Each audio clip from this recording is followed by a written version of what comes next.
Hello ನಮಸ್ತೆ, ತಿರುಗುಬಾಣಕ್ಕೆ ಸ್ವಾಗತ. ನಾನು ರಕ್ಷತ್ ಶೆಟ್ಟಿ. ಈ ವಾರದ ನಮ್ಮ ತಿರುಗುಬಾಣ ಕಾರ್ಯಕ್ರಮದ ಅತಿಥಿ ಪುತ್ತೂರು ನಗರಸಭೆಯ ನಿಕಟಪೂರ್ವ ಅಧ್ಯಕ್ಷ ನೆಲ್ಲಿಕಟ್ಟೆ ಜಗದೀಶ್ ಶೆಟ್ಟಿ ನಮ್ಮ ಸ್ಟುಡಿಯೋದಲ್ಲಿದ್ದಾರೆ. ಜಗದೀಶ್ ಶೆಟ್ಟರ ಕಾರ್ಯಕ್ರಮಕ್ಕೆ ಸ್ವಾಗತ. ನಮಸ್ಕಾರ. ನನಗೆ ಇಲ್ಲೊಂದು ಬಹಳ ಗೊಂದಲ ಇದೆ. ನೆಲ್ಲಿಕಟ್ಟೆ ಜಗದೀಶ್ ಶೆಟ್ಟರನ್ನ ಮಾಜಿ ಅಧ್ಯಕ್ಷ ಅಂತ ಕರಿಬೇಕು, ಹಾಲಿ ಅಧ್ಯಕ್ಷ ಅಂತ ಕರಿಬೇಕು, ಭಾವಿ ಅಧ್ಯಕ್ಷ ಅಂತ ಕರಿಬೇಕು, ಗೊಂದಲ ಇದೆ. ಅಧಿಕಾರ ಎಂಬುದು ಶಾಶ್ವತ ಅಲ್ಲ, ಅದು ಮಾಜಿ ಆಗಲೇಬೇಕು. ಯಾರಿಗೂ ಅದು ಶಾಶ್ವತವಾಗಿ ಜೀವಮಾನವಿಡೀ ಸಿಗುವಂಥದ್ದು ಅಧಿಕಾರ ಅಲ್ಲ. ಆದ್ರಿಂದ ನೀವು ಮಾಜಿ ಅಂತೇಳಿ ಕರಿಬಹುದು. ಅಂದ್ರೆ ಇವತ್ತು ಅನರ್ಹರಾಗಿದ್ದಾರೆ ಜಿಲ್ಲಾಧಿಕಾರಿ ಕೋರ್ಟಿನ ಕಾರಣದಿಂದಾಗಿ. ಸೊ ನಾಳೆ ದಿನ ನೀವು ಹೈಕೋರ್ಟ್ಗೆ ಹೋಗ್ತೀರಿ, ಮತ್ತೆ ಅಧ್ಯಕ್ಷರಾಗಬಹುದು, ಭಾವಿ ಅಧ್ಯಕ್ಷ ಅಂತಾನು ಕರೆದು ಬಿಡ್ಬೇಕಾಗಾದ್ರೆ. ಆದರೆ ಅದು ದೈವ ಇಚ್ಛೆ, ನಮ್ಮ ಕೈಯಲ್ಲಿಲ್ಲ. ಮಹಾಲಿಂಗೇಶ್ವರ ಯಾವ ರೀತಿ ನಡೆಸ್ತಾನ ಆ ರೀತಿಯಲ್ಲಿ ನಾವು ಸಾಕ್ತೇವೆ. ಅದರ ಬಗ್ಗೆ ಗೊಂದಲ ಇಲ್ಲ, ಬೇಸರ ಇಲ್ಲ, ಯಾವುದೇ ಪಶ್ಚಾತ್ತಾಪ ಇಲ್ಲ ನಮಗೆ. ಜಗದೀಶ್ ಶೆಟ್ಟರನ್ನು ಬಹಳ ಹಿಂದಿನಿಂದಲೂ ಗಮನಿಸಿದ್ದೇವೆ ನಾವು. ಅಧಿಕಾರದ ಲಾಲಸೆ ಇದ್ದಂತ ಮನುಷ್ಯ ಅಲ್ಲ. ಇಲ್ಲಿ ಯಾಕೆ ಎಡವಿದ್ರು? ಇಲ್ಲಿ ನಾವು ಜಗನ್ನಾಥ ರೈ ಅವರು ಅಧ್ಯಕ್ಷರಾಗಿದ್ದರು. ಇಲ್ಲಿ ಲತಾ ಗಣೇಶರಾವ್ರವರು ಅಧ್ಯಕ್ಷರಾಗಿದ್ದರು. ನಂತರ ವಾಣಿ ಶ್ರೀಧರ್ ಅವರು ಅಧ್ಯಕ್ಷರಾದರು.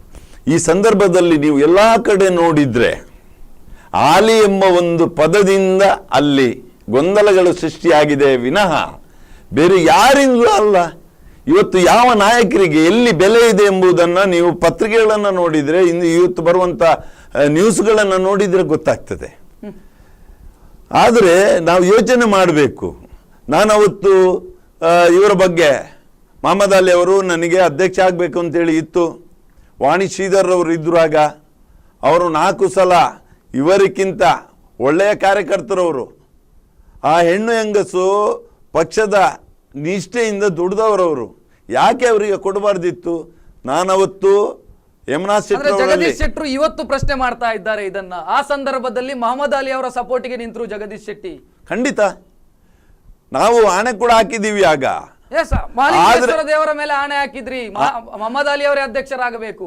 ನಾವು ಆಣೆ ಹಾಕಿದ್ದೇವೆ, ನಾವು ಓಟು ಹಾಕಿದ್ದೇವೆ. ಆದರೆ ಇವರಿಗೆ ಅವರನ್ನು ಸರಿಪಡಿಸುವಂತ ಒಂದು ಇದು ಇರಲಿಲ್ಲ. ಎಲ್ಲ ನಾಯಕರು ಸೇರಿಕೊಂಡು ಅವರನ್ನು, ಎಲ್ಲ ಸದಸ್ಯರನ್ನ ಸೇರಿಕೊಂಡು ಮುಕ್ತವಾದ ಚರ್ಚೆಯನ್ನು ನಡೆಸಿಕೊಂಡು ಮಾಡಬೇಕಿತ್ತು. ಮಾಡಲಿಲ್ಲ. ನಾವು ಯಾಕೆ ಓಟ್ ಹಾಕಿದ್ದು ಪ್ರೂಫ್ ಇಲ್ವಾ? ಅವತ್ತು ಓಟ್ ಹಾಕಿದೆ ಎಂಬುದಕ್ಕೆ ಪ್ರೂಫ್ ಇದೆ. ಇಷ್ಟು ಸದಸ್ಯರು ಓಟ್ ಹಾಕಿದ್ದಾರೆ ಎಂಬುದಕ್ಕೆ ಪ್ರೂಫ್ ಇದೆ. ಎಕ್ಸೆಪ್ಟ್ ವಾಣಿ ಶ್ರೀಧರ್ ಬಿಟ್ಟು ಬಾಕಿಯವರೆಲ್ಲರೂ ಮಹಮ್ಮದ್ ಅಲಿ ಅವರನ್ನು ನಾವು ಬೆಂಬಲಿಸಿದ್ದೇವೆ. ಅವತ್ತು ರಮನಾಥ ರವಿ ಅವರ ನಿರ್ದೇಶನದ ಮೇರೆಗೆ ನಾವು ಬೆಂಬಲಿಸಿದ್ದೇವೆ. ಜಗದೀಶ್ ಶೆಟ್ಟರೆ, ನನಗೆ ಇಲ್ಲೇ ಪ್ರಶ್ನೆ ಇರುವಂತದ್ದು, ವಾಣಿ ಶ್ರೀಧರ್ ಅವರು ಬಿಜೆಪಿಯವರ ಜೊತೆಗೆ ಸೇರಿಕೊಂಡು ಅವರ ಅಧ್ಯಕ್ಷರಾದರು. ಆ ಸಂದರ್ಭದಲ್ಲಿ ನೀವು ಮಹಮ್ಮದ್ ಅಲಿ ಅವರ ಸಪೋರ್ಟಿಗೆ ನಿಂತ್ರಿ.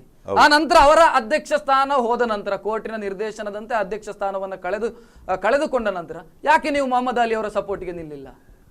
ಒಂದು ವಿಚಾರ ಏನು ಅಂತ ಹೇಳಿದ್ರೆ, ಒಬ್ಬ ಜನಪ್ರತಿನಿಧಿ, ಜನರಿಂದ ಚುನಾಯಿತನಾದವನಿಗೆ ಜವಾಬ್ದಾರಿ ಇದೆ, ಗೌರವ ಇದೆ, ಗಮನಿಸಬೇಕು. ಯಾಕೆಂತ ಹೇಳಿದ್ರೆ ಜನಪ್ರತಿನಿಧಿಯನ್ನ ಒಬ್ಬ ಏನು ಅಲ್ಲ ಎಂಬ ರೀತಿಯಲ್ಲಿ ಒಂದು ವರ್ತಿಸುವುದರಿಂದ ಯಾವ ಪ್ರತಿಫಲ ಬರ್ತದ? ಅದೇ ಪ್ರತಿಫಲ ಬಂದಿದೆ. ಯಾಕೆ ನಾವು 8 ಜನ ನಾವು ರಮನಾಥ ರೈ ಅವರಲ್ಲಿ ಹೋಗಿ ಅವರ ಆಶೀರ್ವಾದ ಪಡ್ಕೊಂಡು ನಾಮಿನೇಷನ್ ಹಾಕಿದೆವು. ನಮಗೆ ಗೆಲ್ತೇವಾ ಸೋಲ್ತೇವೆ ಎಂಬ ಬಗ್ಗೆ ಅರಿವಿರಲಿಲ್ಲ. ಆಗ ನಾವು ಗೆಲ್ತೇವೆ ಎಂಬ ಧೈರ್ಯ ಇರಲಿಲ್ಲ ನಮಗೆ.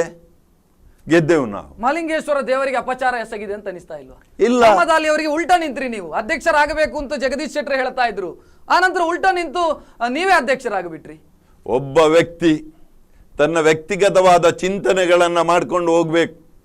ಯಾವಾಗ ಒಬ್ಬ ವ್ಯಕ್ತಿ ದಿನನಿತ್ಯ ತನ್ನ ಚಾರಗಳನ್ನು, ತನ್ನ ಮಾತುಗಳನ್ನು ಬದಲಾಯಿಸ್ತಾ ಹೋಗ್ತಾನ, ಯಾರಿಗೆ ಮರ್ಯಾದೆ ಕೊಡಬೇಕು ಅವರಿಗೆ ಮರ್ಯಾದೆ ಕೊಡಲಿಕ್ಕೆ ಗೊತ್ತಿಲ್ಲದ ರೀತಿಯಲ್ಲಿ ವರ್ತಿಸ್ತಾನೋ, ಆಗ ಈ ರೀತಿಯೆಲ್ಲ ಆಗ್ತದೆ.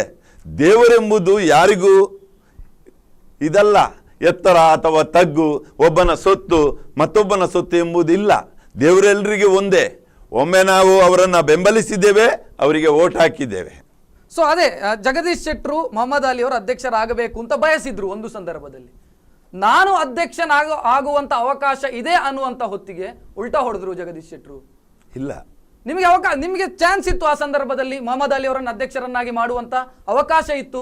ಸೊ ನನಗೆ ಅವಕಾಶ ಸಿಗುತ್ತೆ ಅಂತ ಆದಾಗ ನೀವು ನಿಮ್ಮ ಸಿದ್ಧಾಂತಗಳನ್ನ ಮಹಮ್ಮದ್ ಅಲಿ ಅವರಿಗೆ ಅಧ್ಯಕ್ಷನಾಗುವಂತ ಅವಕಾಶ ಇತ್ತು, ಆದ್ರೆ ವಾತಾವರಣ ಸರಿಯಾಗಿರ್ಲಿಲ್ಲ. ಅಲ್ಲಿ ಎಲ್ಲರವರ ವಿರುದ್ಧ ಇದ್ರು. ನೀವು ಸಾರಥ್ಯ ವಹಿಸಿದ್ರಿ. ನಾನು ಮತ್ತು ಉಳಿದ 7 ಜನ ಅವರ ವಿರುದ್ಧ ಇದ್ರು. ನಾವು ರಮಣತ್ರಯವರಲ್ಲಿ ಹೋಗಿ ವಿಚಾರಗಳನ್ನ ತಿಳಿಸಿದ್ದೆವು ಮತ್ತು ನಾವು ನಾಮಿನೇಷನ್ ಆಗ್ತೇವೆ ಅಂತೇಳಿ ಅವರ ಆಶೀರ್ವಾದ ಪಡ್ಕೊಂಡು ನಾವು ಬಂದೆವು.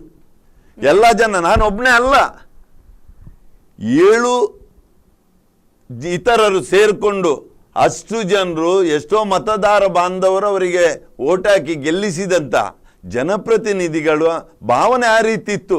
ಮಹಮ್ಮದ್ ಅಲಿ ಆಗಬಾರ್ದು ಅಂತೇಳಿತ್ತು. ಎಸ್, ನಿನ್ನೆ ಅವರು ಒಂದು ಪ್ರಶ್ನೆಯನ್ನ ಎತ್ತಿದ್ರು ನಮ್ಮ ಕಾರ್ಯಕ್ರಮದಲ್ಲಿ. ನಾನು ಯಾಕೆ ಆಗಬಾರ್ದು ಅಂತ ಅವ್ರ ಹತ್ರ ಕೇಳಿ, ನಾನು ಏನ್ ತಪ್ಪು ಮಾಡಿದ್ದೇನೆ ಅದನ್ನು ಅವರಲ್ಲೇ ಕೇಳಬೇಕು.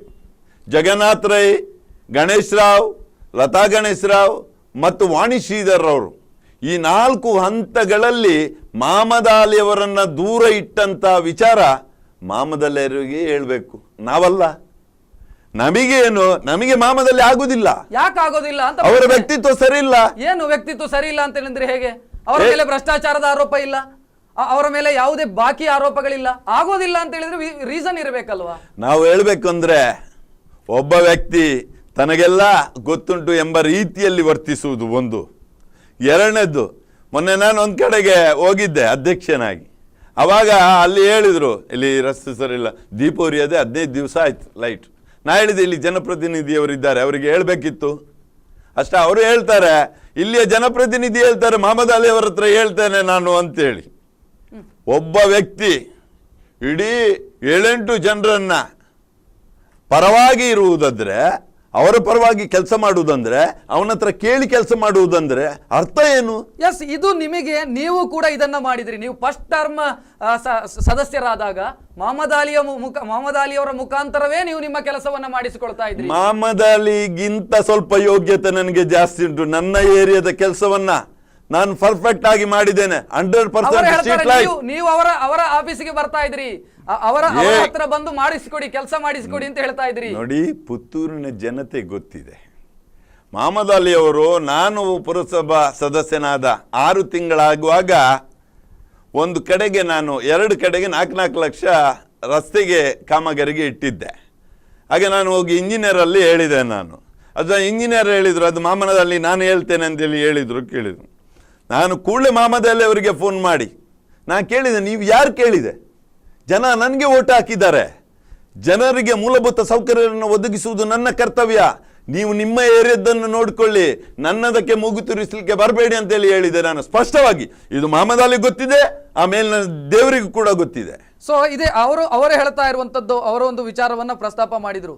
ಮೊದಲ ಬಾರಿ ಅವರು ಸದಸ್ಯರಾದಾಗ ಏನು ಗೊತ್ತಿತ್ತು ಜಗದೀಶ್ ಶೆಟ್ಟರ್ಗೆ ರಾಜಕೀಯ? ಏನು ಅಂತ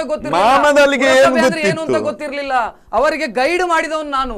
ನೋಡಿ, ಹೀಗೆ ಮಾಡಿದ್ರೆ ಅನುದಾನ ತರಬಹುದು, ಹೀಗೆ ಮಾಡಿದ್ರೆ ಕೆಲಸ ಮಾಡಬಹುದು, ಗೈಡ್ ಮಾಡಿದ್ದು ನಾನು. ಏನು ಗೈಡ್? ಒಬ್ಬ ಸದಸ್ಯರಿಗೆ ಮಾತನಾಡುವಂತ ಇದಿರ್ಲಿಲ್ಲ. ಒಬ್ಬ ಸದಸ್ಯನಿಗೆ ಮಹಮ್ಮದ್ ಅಲಿ ಅಷ್ಟು ನಾವು ಚೀಪರ್ ಅಲ್ಲ.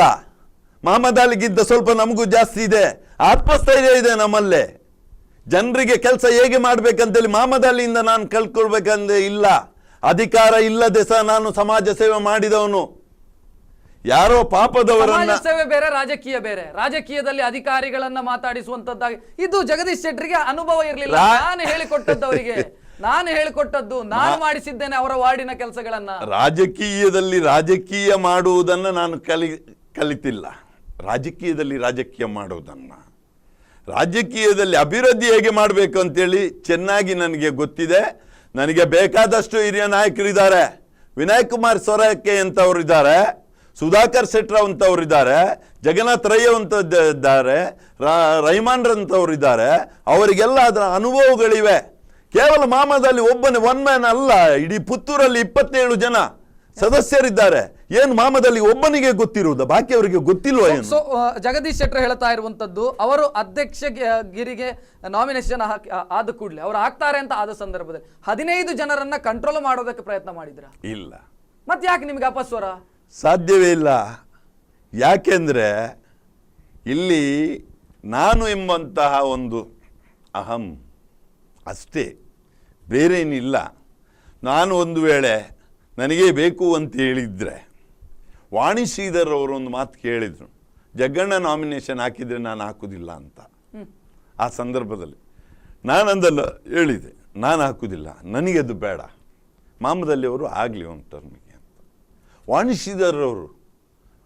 ಶ್ರೀಧರ್ ಅವರು ನಾಮಿನೇಷನ್ ಹಾಕಿದ್ದಾರೆ ಅಂತೇಳಿ ಗೊತ್ತಾದ ಕೂಡಲೇ ನಾವು ಹೇಳಿದೆ, 15 ತಿಂಗಳು ಅವರು ಮಾಡಲಿ, ನೀವು ಇದರದ್ದು ಸ್ಥಾಯಿ ಸಮಿತಿ ಅಧ್ಯಕ್ಷರಾಗಿ ರಿಮೋಟ್ ಕಂಟ್ರೋಲ್ ಮಾಡಿ, ಉಪಾಧ್ಯಕ್ಷ ಸ್ಥಾನಕ್ಕೆ ನನಗೆ ಅರ್ಹತೆ ಇತ್ತು, ಕೆಟಗರಿ ಇತ್ತು, ನಾನು ಒಪ್ಪಲಿಲ್ಲ ಅದಕ್ಕೆ.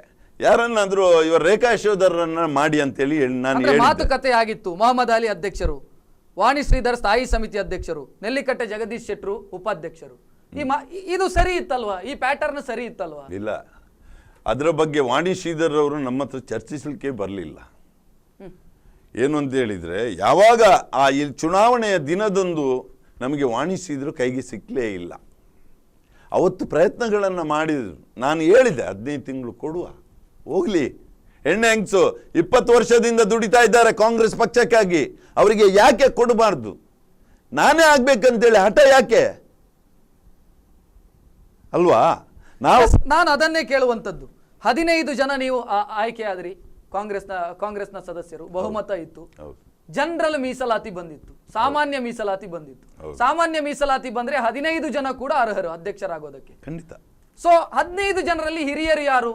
ವಿರೋಧ ಪಕ್ಷದ ನಾಯಕರಾಗಿ ಕೆಲಸ ಮಾಡಿದಂತ ಅನುಭವ ಇದ್ದಂತವ್ರು ಯಾರು? ಅವರಿಗೊಂದು ಅವಕಾಶ ಕೊಡಬೇಕಾದಂತದ್ದು ನಿಮ್ಮ ಪಾರ್ಟಿಯ ಜವಾಬ್ದಾರಿ ಆಗಿತ್ತು. 20 ವರ್ಷಗಳಿಂದ ಕಡೆಗಣಿಸಿಕೊಂಡು ಬಂದಂತ ಹಿರಿಯರ ಬಗ್ಗೆ ಪುತ್ತೂರಿನ ಜನರಿಗೆ ಗೊತ್ತಿದೆ. ಮಹಮ್ಮದ್ ಅಲಿ 20 ವರ್ಷಗಳಿಂದ ಯಾವುದೆಲ್ಲ ಹಿರಿಯ ನಾಯಕರನ್ನ ಕಡೆಗಣಿಸಿಕೊಂಡು ಬಂದಿದ್ದಾರೆ ಅಂತೇಳಿ ಇಡೀ ಪುತ್ತೂರಿನ ಜನರಿಗೆ ಗೊತ್ತಿದೆ. ನಾನಾಗಿ ಹೇಳ್ಬೇಕಂತೇಳಿ ಇಲ್ಲ. ಮೊನ್ನೆ ಚುನಾವಣೆಯಲ್ಲಿ ನಾವು ದೃಢ ನಿರ್ಧಾರವನ್ನು ಮಾಡಿದ್ದೆವು 8 ಜನ. ಆದರೆ 2 ಜನವನ್ನು ಮುಂಚಿನ ದಿವಸ ಅದು ಬೇರೆ ಬೇರೆ ರೀತಿಯಲ್ಲೇ ಅವರು ಮನವೊಲಿಸಿಕೊಂಡ್ರು. ಆದರೆ ನಾವು 6 ಜನ ಈಗಲೂ ಸ್ಥಿರವಾಗಿದ್ದೇವೆ ನಾವು. ಎಸ್ ಜಗದೀಶ್ ಶೆಟ್ಟರ್, ನಿಮ್ಮಲ್ಲಿ ಇನ್ನಷ್ಟು ಮಾತಾಡ್ತೇನೆ. ಅದಕ್ಕಿಂತ ಮೊದಲೊಂದು ಬ್ರೇಕ್ ಅನ್ನು ತೆಗೆದುಕೊಳ್ಳಬೇಕು. ತಿರುಗುಬಾಣ ಕಾರ್ಯಕ್ರಮದಲ್ಲಿ ಒಂದು ಬ್ರೇಕ್ನ ನಂತರ ಕಾರ್ಯಕ್ರಮ ಮತ್ತೆ ಮುಂದುವರಿಯುತ್ತದೆ.